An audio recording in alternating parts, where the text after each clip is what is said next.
Hello students, मैंने अपने पिछले वीडियो में आपको पुनर्जागरण के कारण बताए थे। आज हम लेंगे पुनर्जागरण का प्रारंभ इटली में ही क्यों। पुनर्जागरण की आंतरिक विचार ज्योति सबसे पहले इटली के नगरों में प्रदीप्त हुई। उसके बाद उसकी रोशनी यूरोप के अन्य देशों में संक्रमित हुई।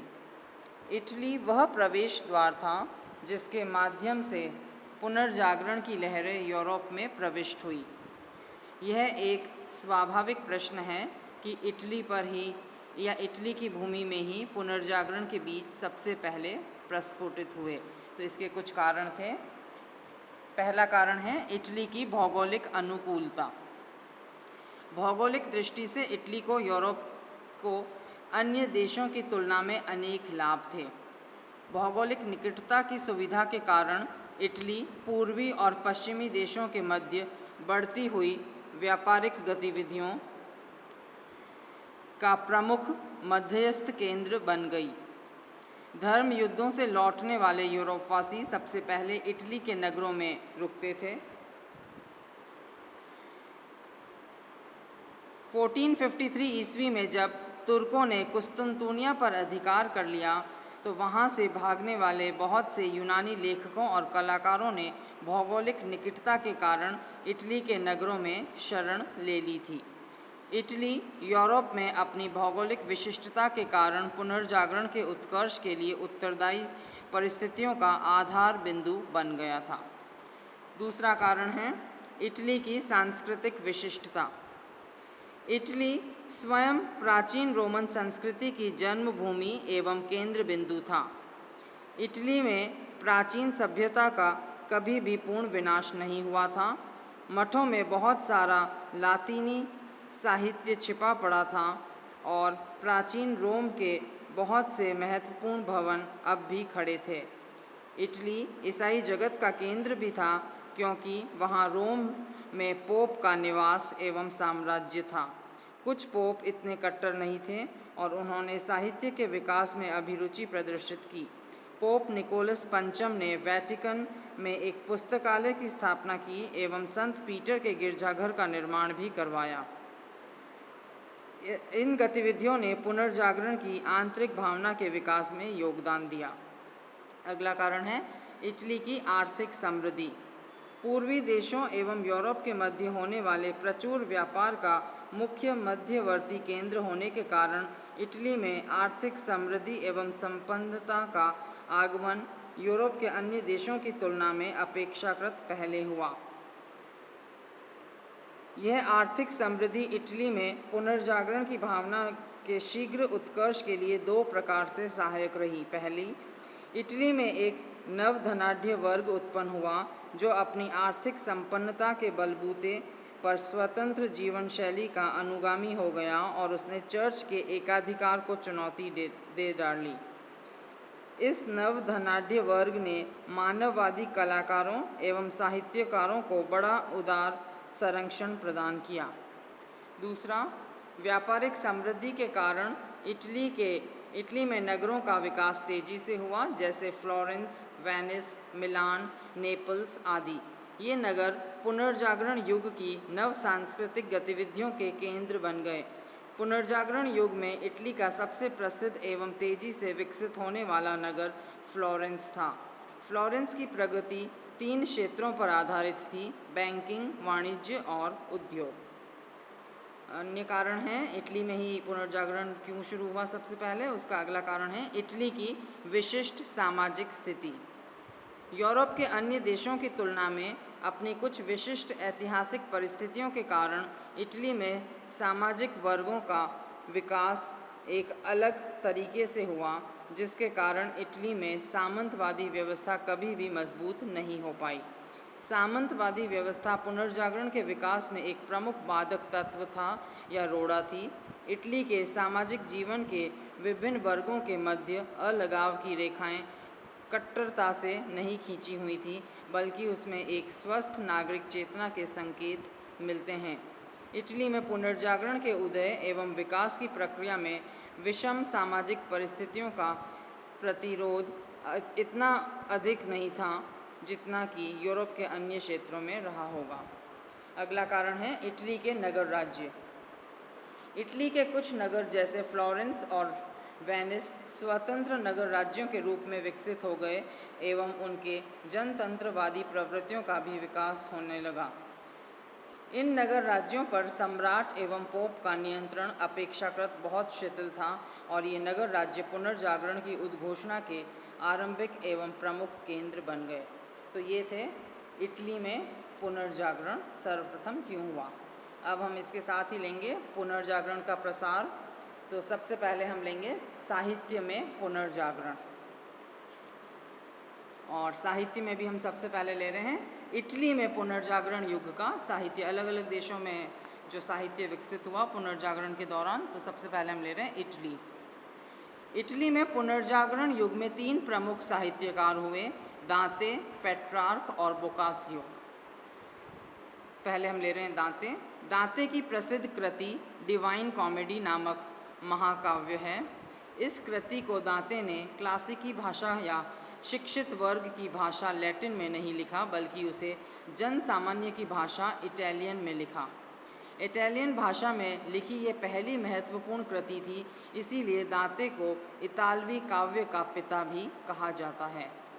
डिवाइन कॉमेडी में मृत्यु के बाद जीवात्मा की स्थिति का वर्णन किया गया है।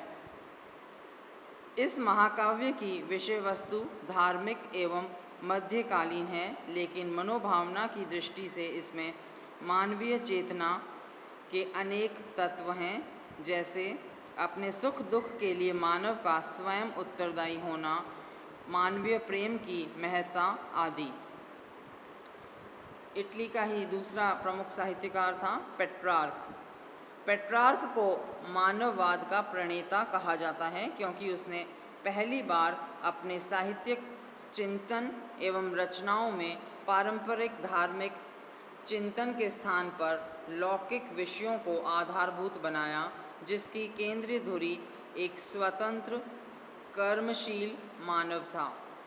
पेट्रार्क द्वारा इतालवी भाषा में लिखी गई सोनेट्स टू लौरा, लौरा के नाम संबोधित गीतिकाएं, लौकिक प्रेम की मानवीय अनुभूतियों का एक मार्मिक एवं अनूठा दस्तावेज है।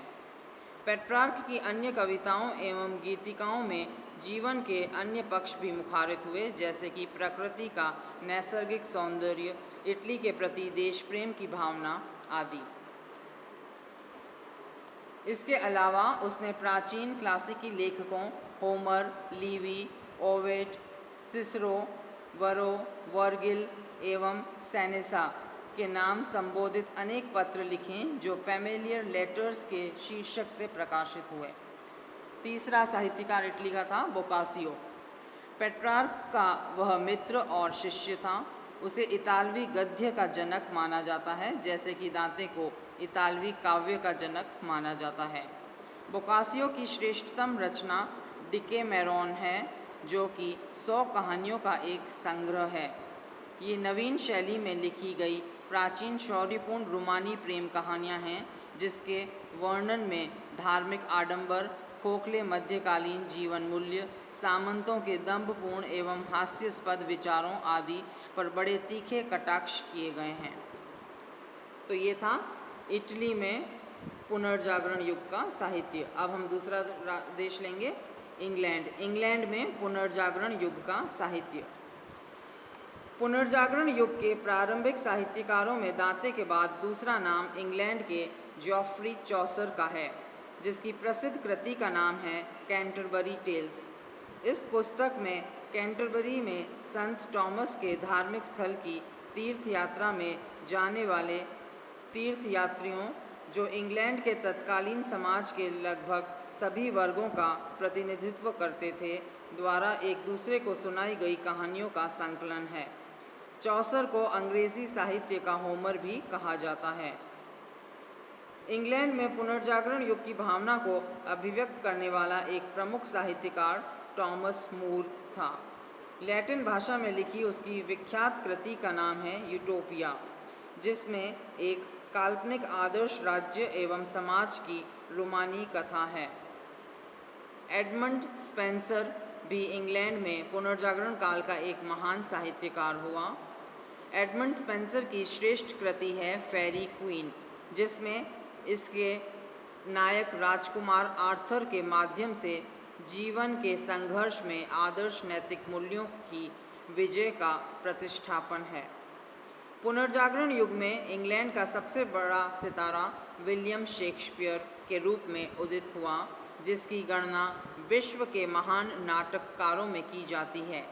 शेक्सपियर के नाटकों में मानव के सांसारिक जीवन की वास्तविक अनुभूतियों का बड़ा सहज, स्वाभाविक, जीवंत एवं हृदयस्पर्शी चित्रण हुआ है। शेक्सपियर ने सुखांत एवं दुखांत दोनों प्रकार के नाटक लिखे, लेकिन शेक्सपियर की प्रतिभा का सर्वोच्च निदर्शन उसके दुखांत नाटकों जैसे हैमलेट, ओथेलो, किंग लियर एवं मैकबेथ में देखने को मिलता है। तो ये था इंग्लैंड में पुनर्जागरण युग का साहित्य। अब हम लेंगे फ्रांस में पुनर्जागरण युग का साहित्य। फ्रांस के पुनर्जागरण युग के साहित्यकारों में दो विशेष उल्लेखनीय हैं, फ्रैंकोइस रेबेला और मॉन्टेग। फ्रैंकोइस रेबेला फ्रांस के मानववादियों में सबसे प्रमुख था। उसने बड़ी सपाट एवं सशक्त फ्रांसीसी भाषा में अपनी रचनाएं लिखीं। रेबेला ने अपनी विषय वस्तु के प्रतिपादन में जीवन के भौतिक, आनंदमय एवं धर्मनिरपेक्ष पक्ष पर जोर दिया तथा आडंबर एवं परंपरा के प्रति अपनी वितृष्णा को अभिव्यक्त किया। रेबेला की दो प्रसिद्ध कृतियां हैं, गारगंतुआ एवं पेंटेग्रुएल। दूसरा था मॉन्टेग 16वीं शताब्दी में फ्रांस का सबसे महत्वपूर्ण लेखक था। अपने विवेकशील चिंतन के कारण मॉन्टेग को वोल्टेयर का पूर्वगामी माना जाता है। मॉन्टेग ने अनेक विषयों पर फ्रेंच भाषा में अपने प्रसिद्ध निबंध लिखे, जिसमें मानव जीवन की समस्याओं एवं इसके समाधान के प्रति लेखक की बड़ी गहरी आंतरंग रुचि दिखाई पड़ती है। अब है अन्य देशों में पुनर्जागरण युग का साहित्य। तो उसमें हम पहले ले रहे हैं स्पेन में पुनर्जागरण की विशेषताओं का श्रेष्ठ प्रतिनिधि साहित्यकार सर्वेंटीस था। उसकी प्रसिद्ध पुस्तक डॉन क्विक्सोट स्पेन की मध्यकालीन पारंपरिक एवं सामंती मान्यताओं पर एक सटीक व्यंग है। अब ले रहे हैं हम हॉलैंड। पुनर्जागरण युग में प्रमुख मानववादी चिंतकों में हॉलैंड के डेसिडरियस इरेज्मस का एक महत्वपूर्ण स्थान है। इरेज्मस की पुस्तक प्रेज ऑफ फॉली पुनर्जागरण युग का एक प्रमुख साहित्यिक स्तंभ है। इस कृति में तत्कालीन धार्मिक सामाजिक जीवन एवं चर्च में व्याप्त कुरीतियों एवं भ्रष्टाचार पर तीखा व्यंग किया गया है।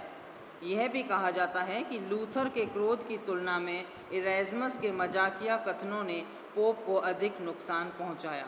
तो ये था हमारा पुनर्जागरण युग का साहित्य, या साहित्य में अलग अलग राष्ट्रों में किस तरह से साहित्य की रचना हुई।